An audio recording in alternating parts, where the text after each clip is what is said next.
அவர் ஆதியும் அந்தமும் ஆனவர், அவர் துவக்கமும் முடிவும் ஆனவர். இந்த பூமியிலே தாம் வெளிப்பட தெரிந்தெடுத்த பாத்திரம் தான் யாரு தெரியுமா? மரியாள். மரியாள் கிருபை பெற்ற, எவ்வளவு கிருபை பெற்றாங்க. உண்மையாக அவங்களுக்கெல்லாம் சல்யூட் அடிக்கணும்.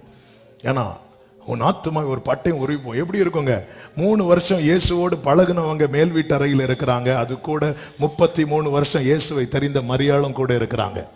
அந்த இடத்துல வந்து பேதுரு, உனக்கு 3 வருஷம் தான் தெரியும், எனக்கு அவரை 33 வருஷம் தெரியும்னு சொல்லிட்டு தலையெல்லாம் தூக்கல. அவங்க தாழ்மையா அந்த மேல் வீட்டு அறையில் மற்றவர்களோடு கூட போய் இருக்கிறாங்க. இயேசுவை சுமந்த வயிற்றுல சுமந்த தாயார், இயேசுவை மடியில தாளாட்டின தாயார், இயேசுவுக்கு பால் கொடுத்த தாயார், இயேசுவை வளர்த்தின தாயார். இந்த பூமியில அவருடைய அசைன்மெண்ட் முடிந்து அவர் போய்விட்டார். இப்பொழுது அவங்க மற்றவர்களை போல ஒரு ஆளை தான் நிற்கிறாங்க. ஆனால் அதை குறித்து அவங்க ஒரி பண்ணல. ஏன்? நான் பெற்ற பாக்கியம் பெரிய பாக்கியம். ஹல்லேலூயா. நான் பெற்ற பாக்கியம் பெரிய. மற்ற 120 பேர் மேல் வீட்டில் எப்படி இருந்தாங்களோ அதுல ஒரு ஆளா இந்த மரியாள் வந்து இருக்கிறாங்க. எப்படிங்க இது சாத்தியமாயிற்று என்று மரியாளை கேட்டால் மரியாள் சொல்லுவார்கள், அவர் அடிமையின் தாழ்மையை நோக்கி பார்த்தார்.